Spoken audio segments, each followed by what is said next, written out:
Hi everybody, welcome back to my YouTube channel. Today in this video lecture I am going to discuss the very much important topic of metabolism. ठीक है, metabolism का बहुत ज़्यादा important topic हम आज cover करेंगे. That is your glycolysis. और अगर आप CUET PG लाइफ साइंस दे रहे हो या आप जूलॉजी दे रहे हो या बॉटनी दे रहे हो तो ये सब में आ रहा है. Glycolysis is the most important topic of your CUET exam. So apart from this NEET में भी बहुत ज़्यादा आता है एंड कॉलेज लेवल पे जो है आपके सब्जेक्टिव टाइप क्वेश्चंस होते हैं उसमें भी आता है. तो this is going to be very important. So without wasting much time let's just start and see. बाद में मैं क्वेश्चंस भी डिस्कस करूँगी तो प्लीज़ जहाँ जहाँ मैं बताऊँ कि आपको ये चीज़ ध्यान देना है वो रियलिटी में आपको उस पर फोकस करना है. क्योंकि ना फिर उसी में से क्वेश्चन आएगा एंड फिर you will not be able to answer. तो आप प्लीज़ फोकस होकर इसको ध्यान से सुनना. ओके तो हम ग्लाइकोलाइसिस डिस्कस कर रहे हैं बच्चों. आप अपने सिलेबस में देख सकते हो कि ये चीज़ है. Okay yes, glycolysis right. तो सबसे पहले मेटाबॉलिज्म का क्योंकि ये पार्ट है तो सबसे पहले थोड़ा सा मेटाबॉलिज्म समझते हैं कि what is metabolism. So metabolism is nothing but it is the sum total of all biochemical reactions occurring in living cells. ठीक है, जितनी भी बायोकेमिकल रिएक्शंस होती हैं उन सबको हम मेटाबॉलिज्म बोलते हैं. That biochemical reaction we can say that metabolism it is something which is related to enzyme catalyzed reaction. जितनी भी biochemical reactions आपकी बॉडी के इनसाइड हो रही हैं वो सारी ही जो है मेटाबॉलिज्म है. चाहे आपका कैटाबॉलिज्म हो रहा हो चाहे आपका एनाबॉलिज्म हो रहा हो, whether the things are synthesizing और it is breaking down. Okay, जब कैटाबॉलिज्म होता है बच्चों तो ब्रेक डाउन होता है, रिलीज होती है एनर्जी. मतलब कैटाबॉलिज्म में क्या होता है, एनर्जी रिलीज होती है. जब कोई भी चीज़ टूटेगी तो उससे कुछ एनर्जी रिलीज होगी. Whether that energy is releasing in the form of ATP और हीट, कैसे भी फॉर्म में एनर्जी रिलीज हो रही है बट एनर्जी रिलीज होगी और उसको हम बोलेंगे एक्सोजोनिक. ठीक है, उसको हम क्या बोलेंगे बच्चों, एक्सोजोनिक. ठीक है यस. और दूसरा एनाबॉलिज्म क्या है, सिंथेसिस रिएक्शन है जिसमें सिंथेसिस होता है और फिर वो रिक्वायर एनर्जी. अगर आप कोई भी चीज़ बनाओगे तो एनर्जी चाहिए. फॉर एग्जांपल आप करियर बना रहे हो तो आप अपना टाइम इन्वेस्ट कर रहे हो, अपनी एनर्जी इन्वेस्ट कर रहे हो and then you are building your career similarly. ठीक है राइट. तो उसको एनर्जी चाहिए. तो anabolism is something that is endergonic. Okay you can write it is endergonic. मतलब ये थोड़ा सा पता नहीं होता. ओके तो एनाबॉलिज्म में बच्चों छोटे छोटे मॉलिक्यूल्स जो हैं, छोटे छोटे मॉलिक्यूल्स आपके एक साथ मिलते हैं और वो एक बड़ा मॉलिक्यूल बनाते हैं. राइट, मतलब स्मॉल मॉलिक्यूल्स वो मिलकर जो है एक साथ सिंथेसाइज होकर एक बड़ा लार्ज मॉलिक्यूल बनाते हैं. फॉर एग्जांपल आप कह सकते हो कि जैसे छोटे छोटे अमाइनो एसिड्स मिलकर, ठीक है, अमाइनो एसिड्स मिलकर आपके प्रोटीन्स बना रहे हैं. अमाइनो एसिड्स क्या है, प्रोटीन्स जो है आपके अमाइनो एसिड से ही बने हैं. राइट, तो दैट इज व्हाट. ओके, जैसे न्यूक्लियोटाइड मिलकर आपका कोई न्यूक्लिक एसिड बना रहे होते हैं, है ना. जैसे DNA RNA किससे बना होता है, ऑफ कोर्स न्यूक्लियोटाइड से. DNA हो गया आपका, RNA हो गया, किससे बना है, न्यूक्लियोटाइड से बना है. तो आई होप कि ये थोड़ा सा आपको क्लियर हो रहा हो.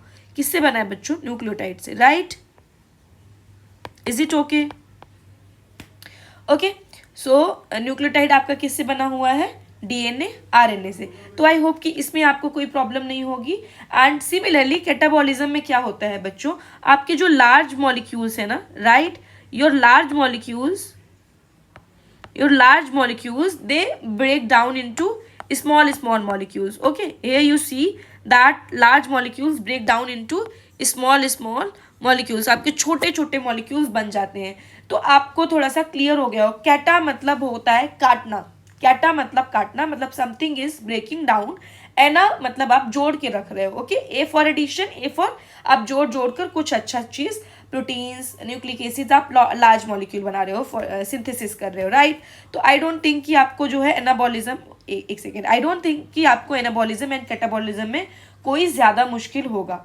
ओके राइट, तो आपको इसमें कोई दिक्कत नहीं होगी. अभी हम ग्लाइकोलाइसिस पढ़ते हैं. ग्लाइकोलाइसिस योर कैटाबॉलिक पाथवे, मतलब कि यहाँ पर ब्रेक डाउन होने वाला है. ठीक है, here break down is going to happen. तो यहाँ पर क्या होने वाला है बच्चों, आपका ब्रेक डाउन होने वाला है. अब किस चीज़ का ब्रेक डाउन होता है, that is another thing. But यहाँ पर जो है क्या होने वाला है बच्चों, ब्रेक डाउन होने वाला है, राइट। तो अभी हम ग्लाइकोलाइसिस को थोड़ा सा डिटेल में पढ़ते हैं, because this video is all about glycolysis. Okay, तो व्हाट इज ग्लाइकोलाइसिस? ग्लाइकोलाइसिस का मतलब क्या है? ग्लाइको मतलब क्या होता है बच्चों? ग्लाइको मीन्स होता है जो है sugar, glyco is for sugar, okay, and lysis is for splitting. Lysis कहीं पर सेल लाइसिस आप पढ़ते हो, मतलब सेल की स्प्लिटिंग हो रही है, तो सिमिलरली आप ग्लाइकोलाइसिस पढ़ रहे हो, दैट इज योर ग्लाइकोलाइसिस क्या हो जाएगा आपका? ग्लूकोज या शुगर की splitting. It is a metabolic pathway in which one molecule of glucose 6C carbon, like glucose का एक मॉलिक्यूल मतलब 6 carbon is converted into 2 molecules of pyruvate. Pyruvate के 2 मॉलिक्यूल्स में कन्वर्ट हो जाता है, मतलब 2 into 3 कार्बन का पायरुवेट बनता है, ठीक है, राइट। तो ये हो रहा है कि आपका जो ग्लूकोज जो बहुत ज़्यादा लार्ज मॉलिक्यूल है, वो मेटाबॉलिकली जो है आपका लाइसिस करके स्प्लिटिंग हो जा रही है, and that is going to be converted into 2 molecules of your pyruvate, right. तो ये होता कहाँ पर है जी? साइटोप्लाज्म में होता है। प्रेजेंट कहाँ पर होता है? ऑल लिविंग ऑर्गेनिज्म, सभी में ये चीज़ें होंगी, प्रोकैरियोट्स हो, यूकैरियोट्स हो, ये बिल्कुल बायसनेस शो नहीं करता है, ये सब में होता है, प्रो में, यू में, सब में हो रहा है, राइट। ऑक्सीजन रिक्वायरमेंट है इसकी एनारोबिक कंडीशंस में होता है, एंड एनारोबिक कंडीशंस में होता है, इसकी ऑक्सीजन रिक्वायरमेंट नहीं है। किसे ऑक्सीजन चाहिए? No, it happens in anaerobic condition, it does not require any kind of oxygen source, right. तो इसको कोई भी ऑक्सीजन सोर्स की जरूरत नहीं है।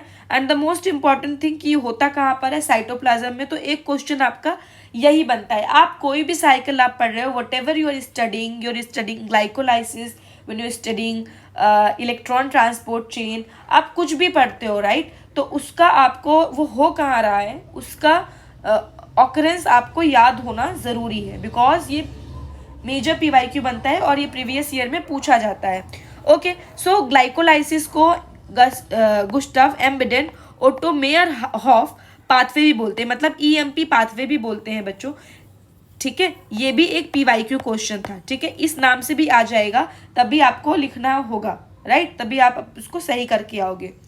Overall reaction of glycolysis, overall reaction क्या है? Glucose plus 2 ADP, yes, plus 2 inorganic phosphate plus 2 NADPH, वो क्या बनाएगा? 2 मॉलिक्यूल पायरुवेट के, ATP के, NADPH के और H2O के, मतलब आपकी 2 ATP यहाँ पर बनने वाली है।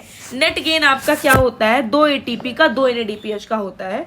अभी हम देखेंगे कैसे।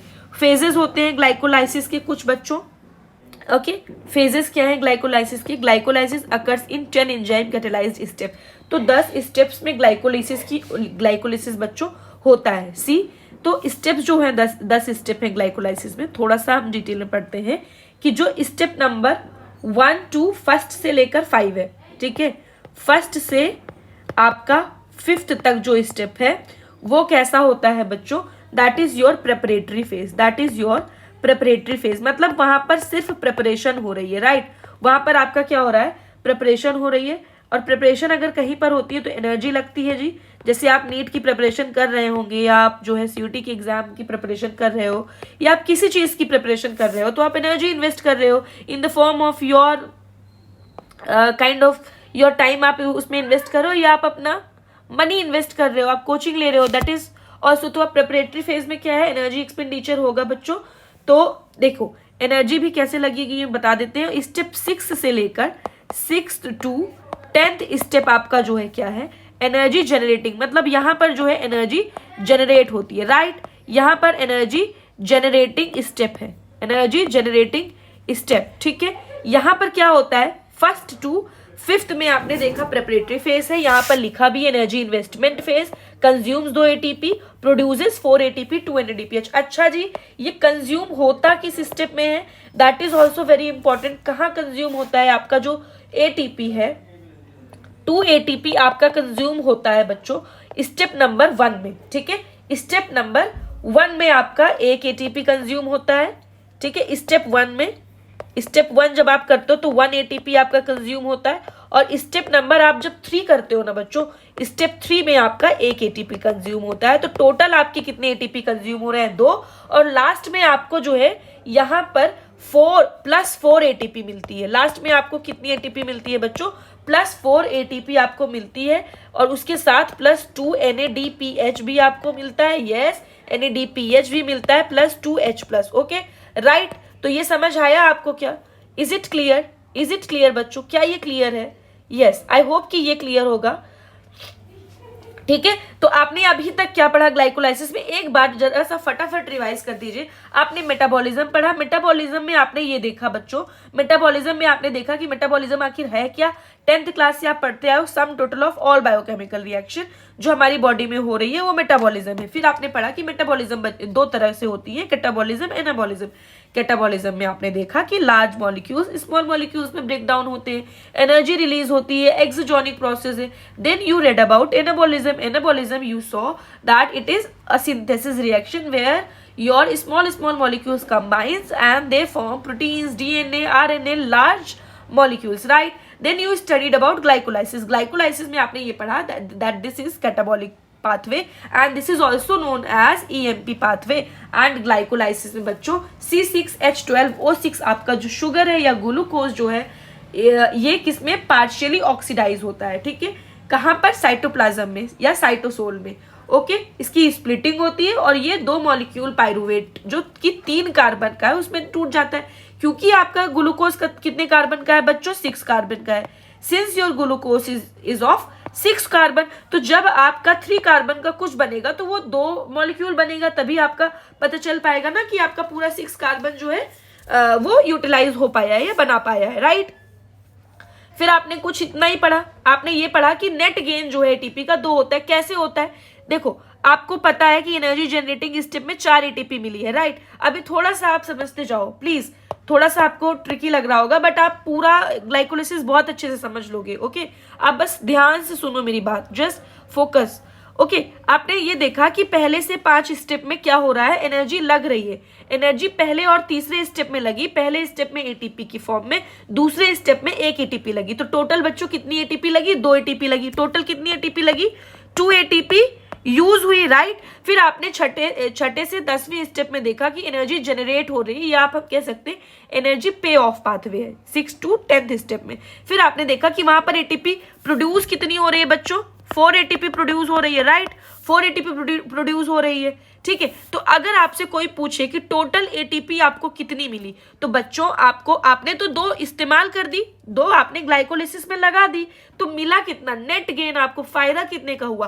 तो फायदा तो आपको सिर्फ 2 का हुआ है ना, फायदा तो आपको सिर्फ 2 का हुआ है, मतलब कट जाएगा ये। तो यहाँ आपको फायदा तो सिर्फ 2 एटीपी का हुआ है, प्लस NADPH तो आपका कोई यूटिलाइज हुआ नहीं था बच्चों, तो NADPH आपका 2, ठीक है, 2 NADH और 2 एटीपी आपका यूज हुआ है, not PH, I am sorry, it is only H। Okay, तो 2 NADH आपका यूज हुआ है बच्चों, और 2 एटीपी आपकी, सॉरी 2 NADH आपका गेन हुआ है और 2 एटीपी आपकी गेन हुई है, क्योंकि NADH आपका आपने देखा 1 से 5 स्टेप में कहीं पर भी यूज नहीं हुआ, बस आपका जनरेट हुआ है, और 4 एटीपी आपकी जनरेट हुई है, जो कि क्या होता है 2 एटीपी आपकी यूटिलाइज हुई है, तो उससे कैंसिल आउट होकर 2 एटीपी आपको मिल गई, राइट? क्या ये बात सबको समझ आई? क्या आप ये बात समझ आई? आप इतना सिंपल समझो कि आप मामा के घर जा रहे थे, तो आप 40 रुपए का पेट्रोल भरवा के मामा के घर गए, और फिर आपको वहां से जो है बच्चों 50 रुपए मिलते हैं, राइट? नहीं, 60 मिलते हैं, चलो 40 का पेट्रोल लगा के गए, ठीक है, ओके, और फिर आपको मिले 60 रुपए। अब आपको टोटल नेट आपका फायदा किसका हुआ? 40 का तो आपका फायदा नहीं हो पाया ना जी, वो तो आपने खर्च किया मामा के घर जाने में, है ना? ऐसे ही पायरुवेट बनाने में तो आपने 2 एटीपी खर्च कर दी, बाद में आपको 4 मिल भी रहा है, बाद में आपको 60 रुपए मिल भी रही है, बट फिर भी आपने 40 तो खर्च कर दिए, मिला तो फायदा तो आपको 20 का ही हुआ ना। तो सेम यहाँ पर भी आपको फायदा सिर्फ 2 का ही हुआ है। तो ये पूछा जाता है कि नेट गेन क्या हुआ है, तो 2 एटीपी आप लिख के आओगे, टिक करके आओगे, प्लीज प्रॉमिस करो कि आप 2 एटीपी ही टिक करके आओगे अपने एग्जाम में। तो आई होप कि ये क्लियर हो गया है। नीट में भी बच्चों ये आता है, राइट? नीट में भी ये आता है। अब आपको मैं थोड़ा सा डिटेल्ड में आपको थोड़ा सा पढ़ाती हूँ। पहला क्या है? ग्लूकोज, ठीक है, पहला क्या है जी? ग्लूकोज आया। ग्लूकोज जो आपको C6, क्या है ग्लूकोज का फॉर्मूला? C6H12O6, right? अब आप ग्लाइकोलाइसिस पढ़ रहे हो ना। अब आपको एक चीज और ध्यान देनी है कि पहला स्टेप, दूसरा स्टेप और तीसरा स्टेप आपका कैसा है। सॉरी, पहला स्टेप, दूसरा स्टेप और 10th स्टेप, पहला स्टेप, दूसरा स्टेप और 10th स्टेप आपका कैसा है बच्चों, इरिवर्सिबल है। कैसा है, इरिवर्सिबल है। बाकी सारे स्टेप, इससे क्वेश्चन बनता है कि कौन कौन सा स्टेप इरिवर्सिबल है, तो इससे आपका क्वेश्चन बनता है। तो आप क्या लिखोगे कि जी हमारा पहला स्टेप और आपका कौन सा स्टेप जी, तीसरे नंबर का स्टेप, थर्ड स्टेप और 10th स्टेप कैसा है, इरिवर्सिबल। कैसा है जी, इरिवर्सिबल है, राइट। अब आप चलो ध्यान दीजिए कि ग्लूकोज, पहला क्या हुआ आपका, ग्लूकोज। ग्लूकोज कितने कार्बन का है, 6 कार्बन का है, ठीक है। Aldose also known as aldose, मतलब एल्डोज, ठीक है, क्योंकि इसमें एल्डिहाइड ग्रुप प्रेजेंट होता है ना। तो पहला स्टेप आपका क्या है बच्चों, your first step, your very first step is what, phosphorylation. Your first step is क्या है, वो पहला स्टेप फॉस्फोराइलेशन का है। पहले स्टेप फॉस्फोराइलेशन है और पहला स्टेप आपका कैसा है, इरिवर्सिबल है। मैं लिख नहीं रही हूँ, मैं बस शॉर्टकट में लिख रही हूँ। पहला स्टेप आपका इरिवर्सिबल है और इसमें एटीपी से एडीपी बन रहा है, मतलब यहाँ पर एक एटीपी क्या हो रही है, एक एटीपी आपकी क्या हो रही है जी, यूज हो रही है, एक एटीपी आपकी यूज हो रही है। ऑल्सो बच्चों यहाँ पर यूज होता है एक enzyme, that is your hexokinase. Hexokinase enzyme use होता है जिसको रिक्वायरमेंट होती है मैग्नीशियम कोफैक्टर की, Mg2+ की। मेजर PYQ बनता है, नीट में भी बनता है और PG में भी बनता है। अभी मैं क्वेश्चन सॉल्व करवाऊंगी तो you will get to know the answers, you will get to know the difference, okay, कि हाँ क्वेश्चन बने हुए हैं। तो ये समझ आया क्या। फिर इससे क्या बना, ग्लूकोज 6 फॉस्फेट, राइट। फॉस्फोराइलेशन थी मतलब कि एडिशन ऑफ फॉस्फेट था।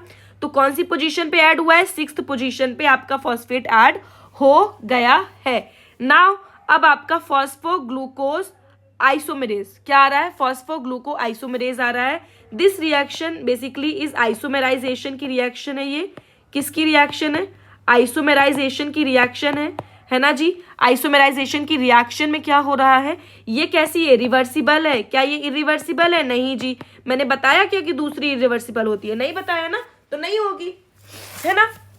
अब ग्लूकोज 6 फॉस्फेट में आइसोमेराइजेशन का मतलब क्या, अपनी ही कॉपी बनाना, आइसोमर्स बनाना। तो ग्लूकोज से फ्रक्टोज बन जाएगा, बाकी कुछ चेंज ये कर नहीं पाएगा और आएगा कौन, फॉस्फोग्लूको आइसोमेरेज।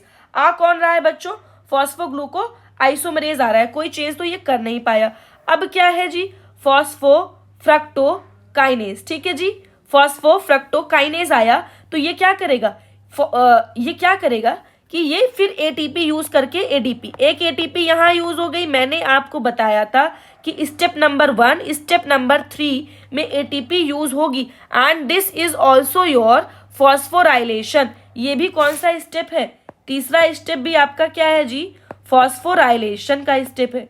तीसरा स्टेप इज ऑल्सो योर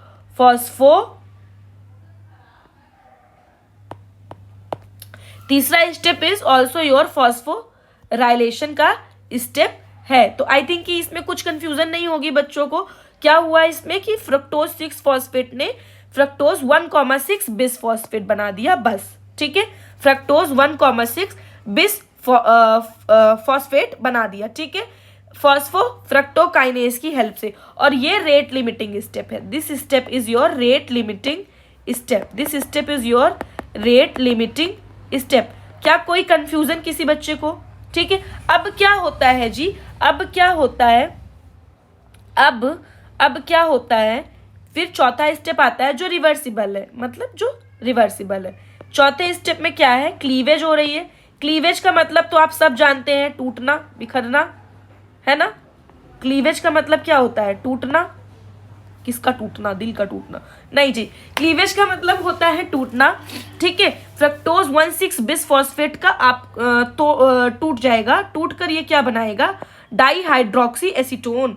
क्या बनाएगा बच्चों, डाईहाइड्रोक्सी एसीटोन फॉस्फेट। क्या बना रहा है आपका, डाईहाइड्रोक्सी एसीटोन फॉस्फेट बना रहा है, ठीक है।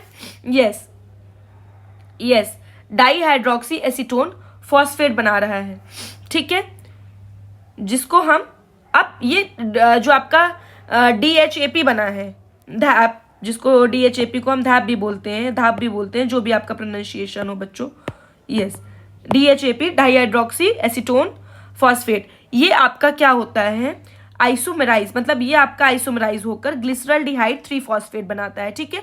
दिस इज वेरी इंपॉर्टेंट, ये आइसोमेराइज होकर ग्लिसरल्डिहाइड 3 फॉस्फेट बनाता है and this step is your triose phosphate isomerase. ये 5वां स्टेप यहाँ पर लिखा है, मैं नहीं लिखूंगी, this is your triose phosphate isomerase, ठीक है। यस, अब आइसोमेराइजेशन होगी, क्या बनेगा, ग्लिसरल्डिहाइड 3 फॉस्फेट, कितने का क्या होगी, ठीक है, 2 मॉलिक्यूल्स ऑफ ग्लिसरल्डिहाइड 3 फॉस्फेट बनेगा। अब क्या होती है, ये भी स्टेप रिवर्सिबल है, ठीक है, ये भी step reversible, I don't know यहाँ पर ये साइंस क्यों नहीं है, जो स्टेप रिवर्सिबल है ना, ये इरिवर्सिबल है, ये रिवर्सिबल है and your third step is irreversible, ये रिवर्सिबल है।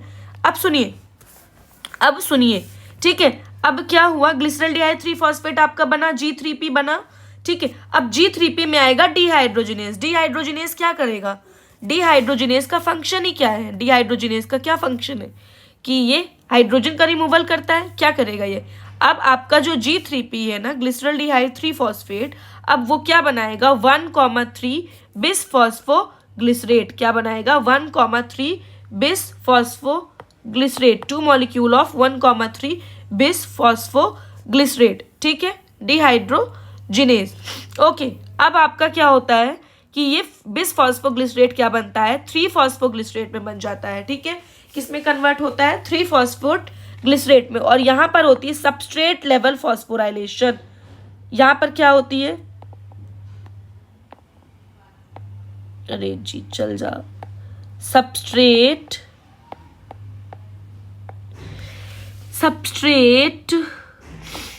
ओके प्लीज चल जाइए, सबस्ट्रेट लेवल फॉस्फोराइलेशन,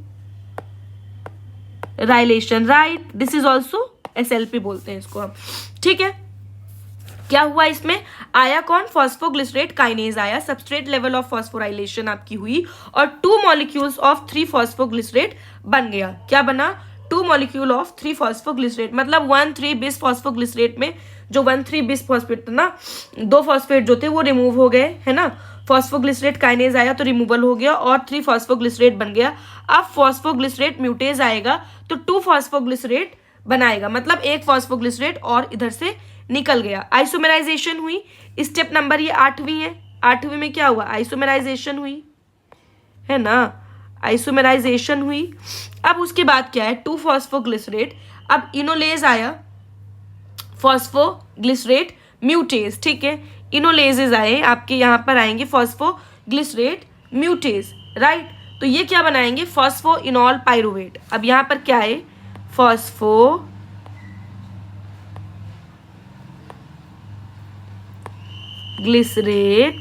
म्यूटेज आए, ठीक है, इन्होंने क्या बनाया है जी, इन्होंने फॉस्फोइनॉल पाइरुवेट बनाए, क्या बनाए, फॉस्फोइनॉल पाइरुवेट, ठीक है। इनोलेज एंजाइम को कोफैक्टर की जरूरत होती है, that is your magnesium ion, ये पूछा जाता है, और कभी कभी Mn2+B, ठीक है।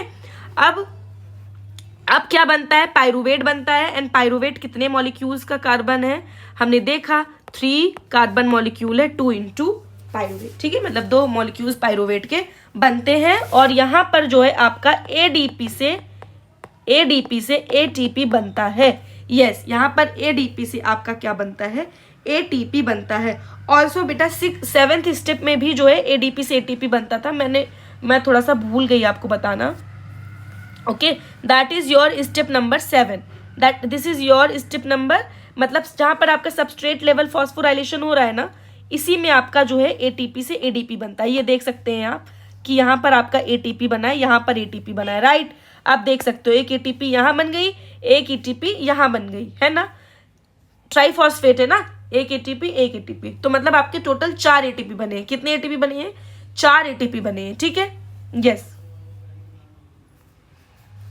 तो 2 ATP इधर, 2 इधर, 4 ATP बने, बट नेट ATP कितनी आपकी हुई, नेट गेन अगर कोई पूछेगा तो 2 ATP ही लिख के आओगे, है ना। आई होप कि ग्लाइकोलिसिस समझ आया होगा, एक ट्रिक याद करने के लिए, जो क्योंकि ट्रिक बताना भी बहुत ज़्यादा ज़रूरी है, बिकॉज आप बिना ट्रिक के तो याद नहीं कर पाओगे, तो ट्रिक है आपकी गुड गर्लफ्रेंड गर्लफ्रेंड, गर्लफ्रेंड की स्पेलिंग तो सही लिख दूं,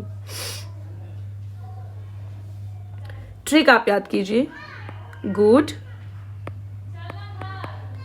girl friend, good girl friend fill glass daily, daily से क्या होगा डैप bye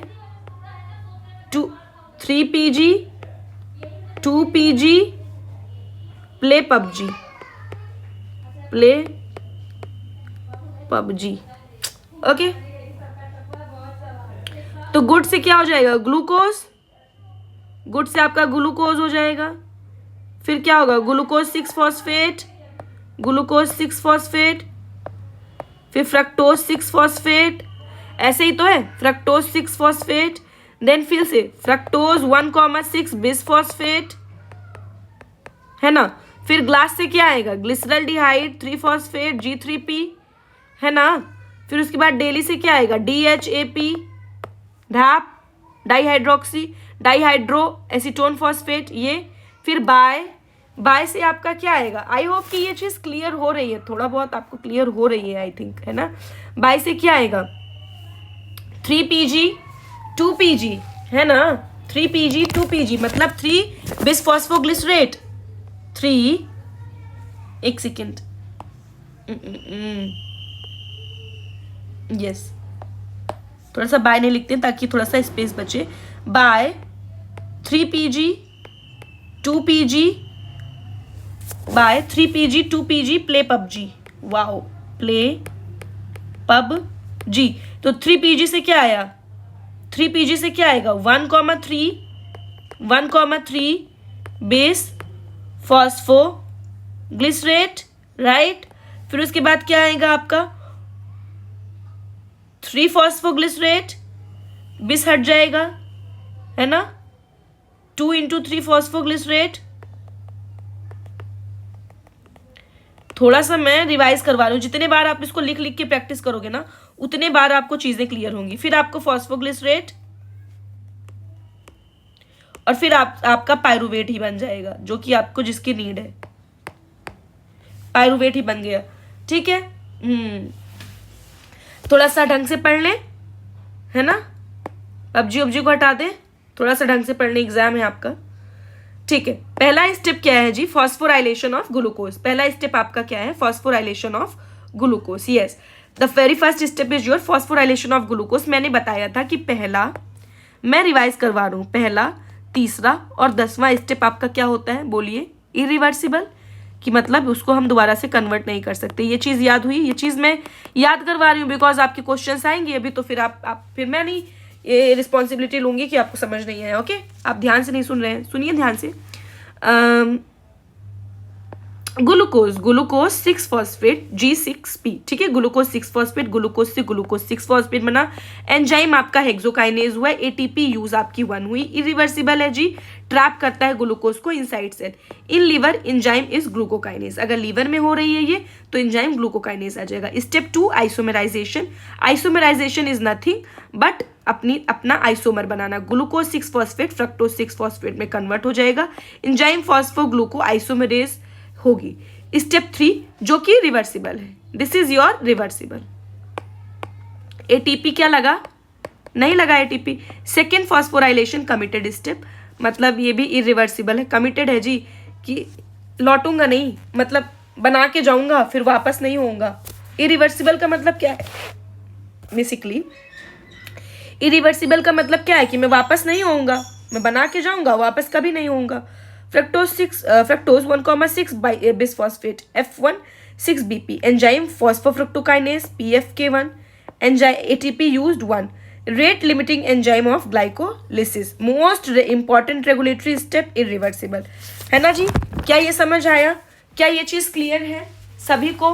okay, activated by AMP ADP F26 BP and ATP citrate. Inhibit कौन करता है, ATP सिट्रेट। बेटा ये PYQ पूछा गया था कि जो है इनिबिट किस स्टेप में होती है और कौन करता है। सिट्रेट जो है किस स्टेप में इनहिबिट करता है, एंजाइम किस चीज को इनहिबिट करता है, मतलब कौन से एंजाइम को इनहिबिट करता है, then your option will be phosphofructokinase. और अगर कोई पूछे तो फॉस्फोराइलेशन स्टेप में होता है, that step is irreversible. Okay, and I hope कि ये चीज क्लियर है।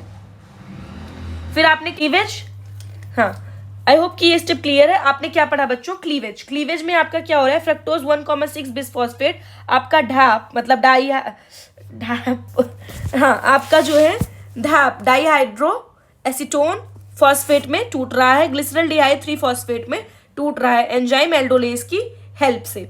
नाउ आइसोमेराइजेशन हो रहा है स्टेप 5 में, जो आपका ढाप है वो G3P बना रहा है, मतलब ग्लिसरल डिहाइड 3 फॉस्फेट बना रहा है। Enzyme triose phosphate isomerase is used here. Now 2 molecules of J3P continue करेंगे, मतलब G3P के दो मॉलिक्यूल्स अब कंटिन्यू कर रहे हैं, राइट। एक इधर बने थे, एक इन्होंने बना लिया जी, 2 मॉलिक्यूल्स हो गए G3P के जो कंटिन्यू कर रहे हैं। तो अभी तक तो आपने पढ़ा कि एनर्जी लगी, कौन कौन से स्टेप में लगी जी, एक ही स्टेप में लगी थी ना, जो वेरी फर्स्ट स्टेप था उसी में एनर्जी लगी थी, मतलब 2 ही ATP लगी है, राइट। 2 ATP लगी, अभी आपको 4 ATP मिलेंगे। कैसे, आपका फायदा हो जाएगा 2 ATP का, यस, मतलब जितना लगा के गए थे उतना ही फायदा हुआ है, नुकसान नहीं हुआ है। हाँ, एनर्जी पे of phase. Step 6 oxidation. Step 6 क्या है, ऑक्सीडेशन। G3P किसमें कन्वर्ट हो रहा है, 1,3 बिस फॉस्फोग्लिसरेट में, यही है वो 1 PG 2 PG play PUBG। Enzyme G3 dehydrogenase, yes this enzyme is very important, G3P dehydrogenase जो 2 NADH प्रोड्यूस कर रहा है, this is also important. Okay, first substrate level phosphorylation हो रही है जिसमें 1,3 BPG, ठीक है, वो कन्वर्ट हो रहा है 3 फॉस्फोग्लिसरेट में। फर्स्ट सबस्ट्रेट लेवल फॉस्फोराइलेशन हो रही है बच्चों, जिसमें 1,3 BPG कन्वर्ट हो रहा है 3 फॉस्फोग्लिसरेट में, राइट। एंजाइम जो यूज हो रहा है फॉस्फोग्लिसरेट काइनेज। ATP जो फॉर्म हो रही है वो 2 है। अब आपको समझ आया क्या, स्टेप नंबर 7 में फर्स्ट सबस्ट्रेट लेवल फॉस्फोराइलेशन है, जिसमें आपका जो है 1,3 बिस फॉस्फोग्लिसरेट कन्वर्ट हो रहा है आपका 3 फॉस्फोग्लिसरेट में, and enzyme used here is phosphoglycerate kinase. ATP यहाँ पर जो बनती है वो 2 है, राइट। अब रीअरेंजमेंट के स्टेप्स पे आते हैं, जिसमें 3 PG 2 PG बन रहा है, फॉस्फोग्लिसरेट म्यूटेज आ रहा है, देन डिहाइड्रेशन आपका हो रहा है, फॉस्फोइनॉल पाइरुवेट आ रहा है 2 PG से, एंजाइम इनोलेज यूज हो रही है, इसके लिए मैग्नीशियम और Mn2+ भी कभी कभी चाहिए होता है। सेकेंड सबस्ट्रेट लेवल फॉस्फोराइलेशन हो रही है। तो आपने ये देखा कि जब आपका पहला सबस्ट्रेट लेवल SLP हो रहा था तो आपके 2 ATP बन रहे थे जी। जब आपका दूसरा SLP हो रहा है, सबस्ट्रेट लेवल फॉस्फोराइलेशन, तब आपका 2 ATP बन रहा है। मतलब टोटल आपके कितने ATP बन गए जी, 4 ATP बन गए और 2 NADPH नहीं NADH। ओके, तो 2 आपका क्या बन रहा है जी, 2 आपका NADH बन रहा है, yes NADH plus 2H+, yes 2H+। तो अभी आपको ये चीज़ समझ आई क्या, किसी को इसमें कोई कन्फ्यूज़न हो तो प्लीज़ मुझे do let me know in the comment box if I am not able to make you understand, and अगर थोड़ा सा फास्ट हो रहा है तो उसको भी प्लीज़ बताया करो, ओके यस। जैसे हाँ, irreversible activated by F16 bisphosphate inhibited by ATP alanine. ये बहुत इंपॉर्टेंट है कि देखिए पहला जो आपका जो सेकेंड सबस्ट्रेट लेवल फॉस्फोराइलेशन था वो किस एंजाइम से इनिबिटेड था, ATP एलेनिन से।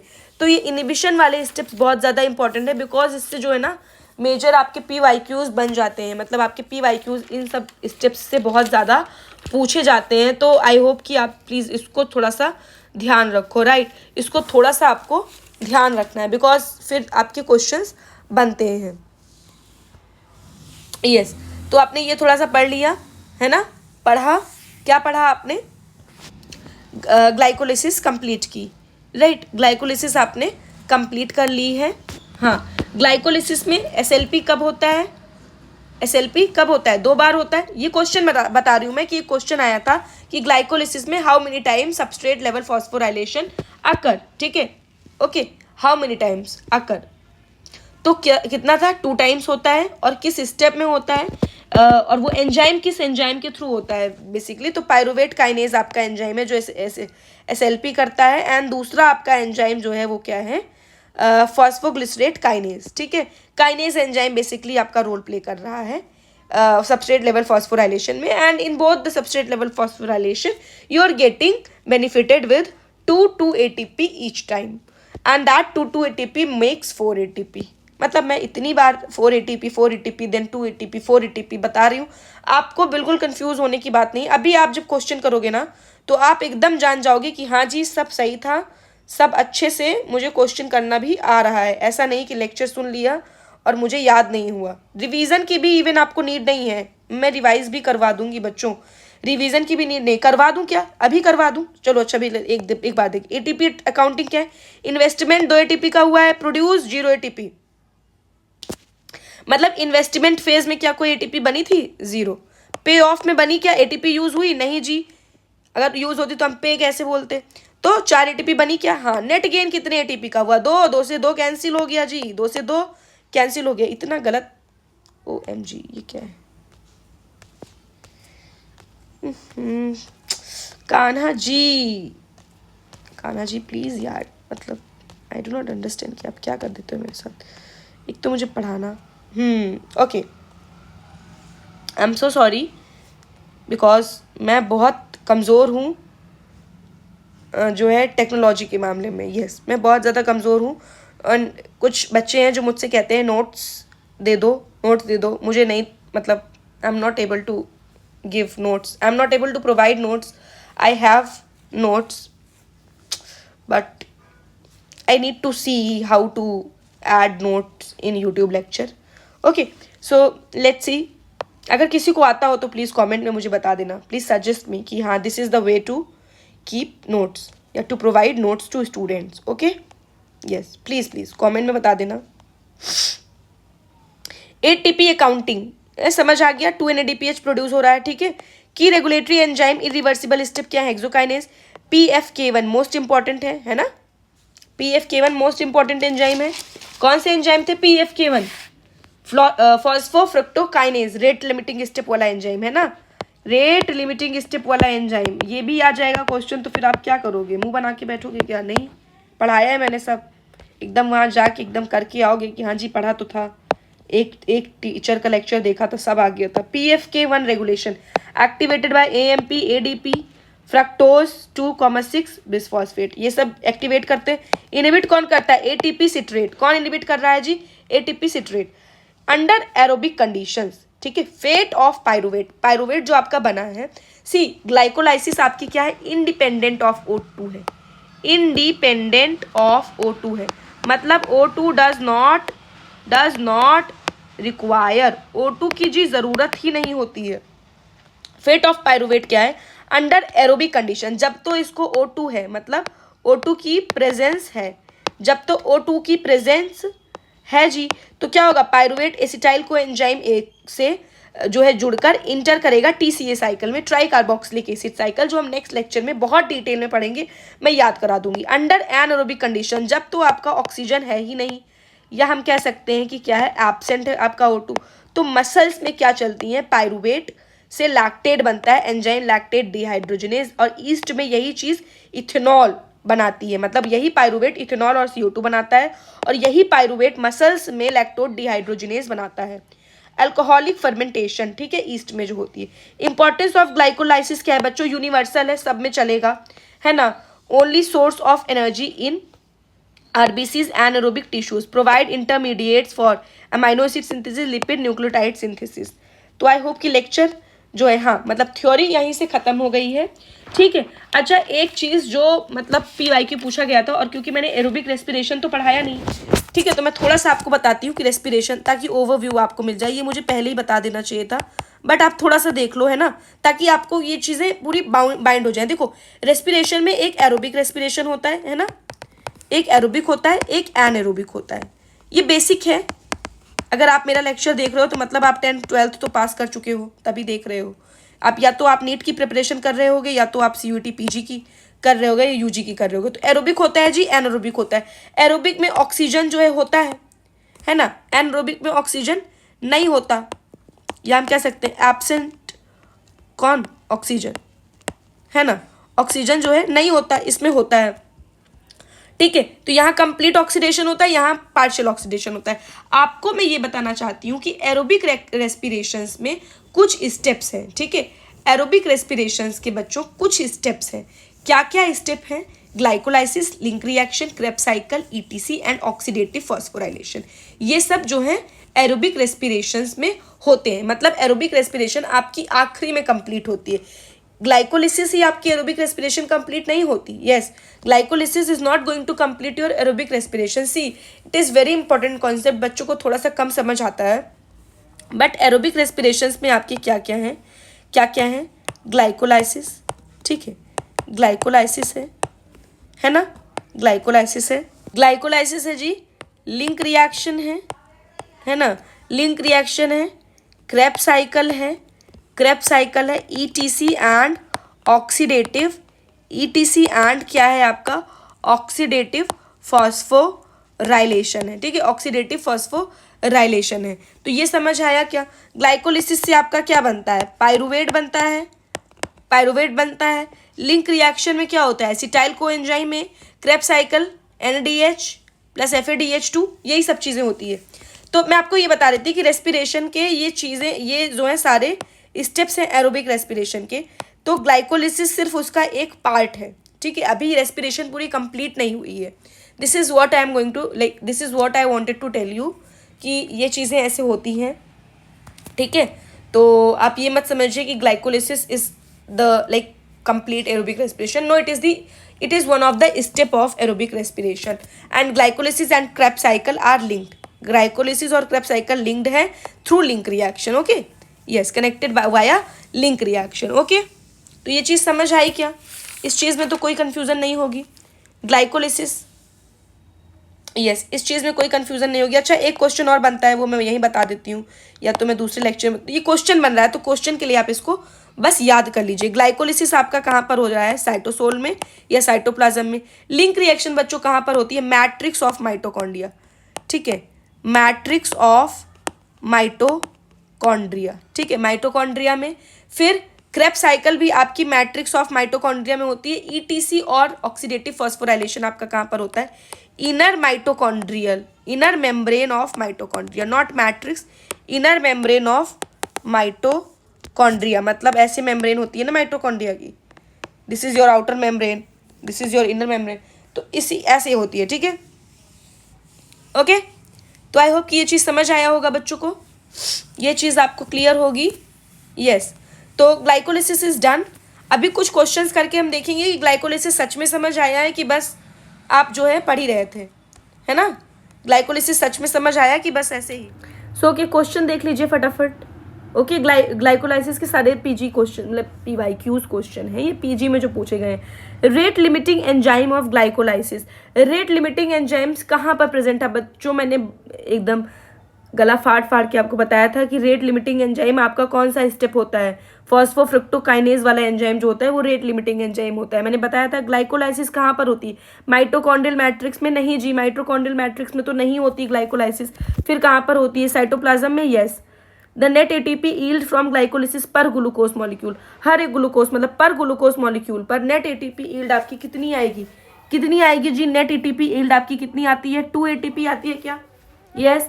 सबस्ट्रेट लेवल फॉस्फोराइलेशन, मैंने बताया था ना, 4 ATP जो बच्चे लगा रहे होंगे ना, देखो मैं बहुत ज़्यादा दिक्कत वाली बात है अगर आप 4 ATP लगा रहे हो, क्योंकि मैंने बार बार बताया था 4 मिलता है, 4 आपका पे ऑफ में मिलता है, मगर 2 आपने यूज़ भी तो कर लिया है जी। तो 2 और 4 आपका कट के 2 आंसर आएगा ना। मैथ तो पढ़ी होगी थोड़ी सी, तो UKG में मैं बच्चों को पढ़ाती हूँ maths. Substrate level phosphorylation occurs in which step, कौन से स्टेप में सबस्ट्रेट लेवल ऑफ फॉस्फोराइलेशन होती? 7वें और 10वें स्टेप में होती थी। मैंने बताया था कि आपको 7th और 10th स्टेप में सबस्ट्रेट लेवल ऑफ फॉस्फोराइलेशन होती है बच्चों। और इसमें होता क्या है? क्या इसमें ATP बनता है? क्या बनता है? तो इसी में तो ATP बनता है जी। यस, बनता था ATP। द कमिटेड स्टेप, अरे भाई साहब, कमिटेड स्टेप, ग्लाइकोलाइसिस में भी कमिटमेंट है। अब देख पा रहे हो कि ग्लाइकोलाइसिस जैसी एक साइकिल में भी कमिटमेंट है, आजकल लाइफ में कमिटमेंट नहीं है।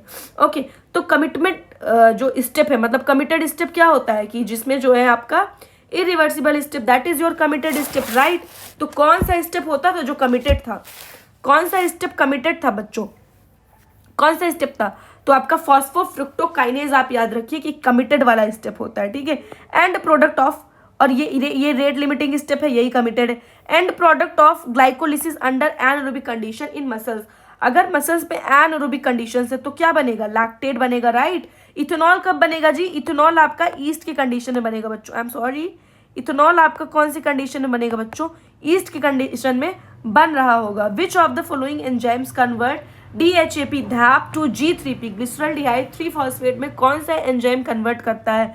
That is your triose phosphate isomerase.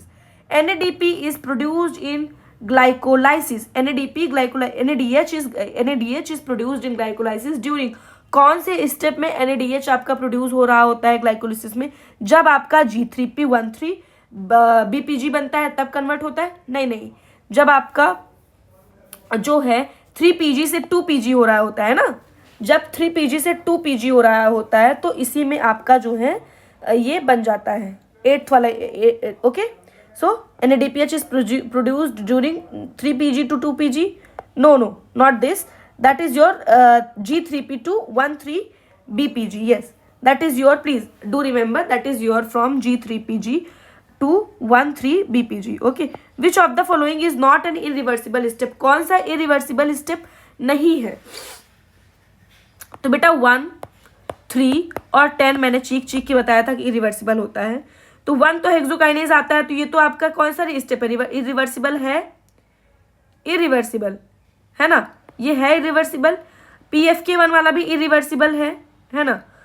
अब आपका पायरुवेट काइनेज वाला जो है, आप याद कीजिए, फॉस्फेट पायरुवेट काइनेज वाला भी स्टेप आपका लास्ट में, सबसे लास्ट में पायरुवेट काइनेज आपका यूज होता था सबसे लास्ट में। तो ये फॉस्फोग्लूको आइसोमरेज वाला इरिवर्सिबल नहीं है, ये तीनों है, ये पहला है, ये तीसरा है, ये 10वां स्टेप में यूज होता है।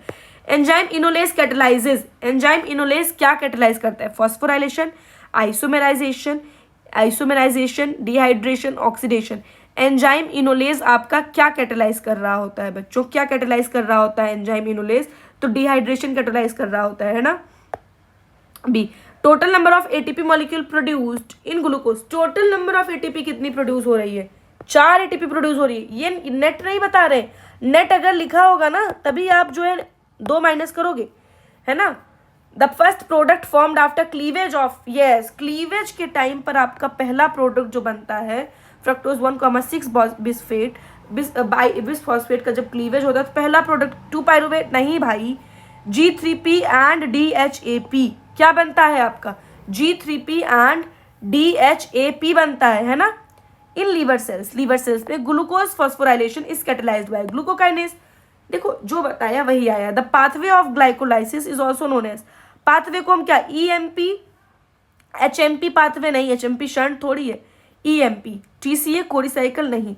ATP एक्ट एज, ATP क्या एक्ट करता है? इनिबिटर, एक्टिवेटर, इनिबिटर एक्ट करता है, यस। ATP क्या एक्ट करता है? मैंने बताया था ATP एंड सिट्रेट, ATP और बच्चों ATP और आपका क्या था? सिट्रेट जो एक्ट करता था इनिबिटर की तरह, ठीक है। तो क्या आंसर होगा आपका? Inhibitor of PFK1। The number of NADPH molecule produce per glucose is always 2। Phosphoenol pyruvate PEP is converted into, PEP किस में कन्वर्ट होता है? PEP किस में कन्वर्ट होता है? पायरुवेट में कन्वर्ट होता है। एसिटाइल कोएंजाइम A में कन्वर्ट होता है। 3PG 2PG में होता है, नहीं पायरुवेट में होता है। लास्ट स्टेप है ना ये। कौन आएगा? पायरुवेट काइनेज आएगा। The ATP consuming step, ATP जिसमें कंज्यूम हो रही है मतलब यूटिलाइज, वो 1 और 3 स्टेप है। Glycolysis is anaerobic, aerobic pathway only, anaerobic, amphibolic occurs only in plant. तो ग्लाइकोलाइसिस आपका कैसा पाथवे? एम्फीबॉलिक है, ठीक है। एरोबिक एनारोबिक दोनों कंडीशन में होगा। फ्रक्टोज 2,6 बिसफॉस्फेट, फ्रक्टोज 2,6 बिसफॉस्फेट क्या है? एक्टिवेट करेगा हेक्सोकाइनेज को, इनिबिट करेगा ग्लाइकोलाइसिस को, क्या करेगा? एक्टिवेट PFK1, ठीक है। तो आई होप कि बच्चों आपको ग्लाइकोलिसिस एकदम क्लियर हो गई होगी और इसका आपने क्वेश्चन लगाया होगा तो आपसे कुछ क्वेश्चंस बन रहे होंगे अगर आपने लेक्चर को अच्छे से सुना है। नहीं सुना है तो दोबारा सुन लीजिए, ठीक है। तो अभी के लिए इतना, थैंक यू, आपने मेरा वीडियो देखा। एंड कमेंट में आप लिख सकते हो आपको कैसा लगा, कहाँ पर आपको प्रॉब्लम आई, कौन सा स्टेप आपको समझ नहीं आया, if you have time. Otherwise आप बस वीडियो को लाइक कर दीजिए, चैनल को प्लीज़ सब्सक्राइब कर दीजिए और प्लीज़ अपना CUET PG का एग्ज़ाम है ना अच्छे से दीजिए, आप पढ़ लीजिए। मेरे कमेंट करने में आप टाइम वेस्ट करेंगे, इससे अच्छा आप प्लीज़ पढ़ लो जाके, ठीक है। ओके, रिवाइज कर लीजिए, अच्छे से रिवाइज करके एग्ज़ाम में जाइएगा। All the very best, thank you for watching again. Do like, share, subscribe my YT channel, YouTube channel. मैं बोल रही हूँ, आप करेंगे नहीं करेंगे दैट मैं बहुत ज़्यादा बोलती हूँ। Okay, so please do like, share, subscribe my YouTube channel again. Okay, तो कर लीजिए आप, क्योंकि 4-5 बार बोल दिया है तो कर ही लीजिए प्लीज़।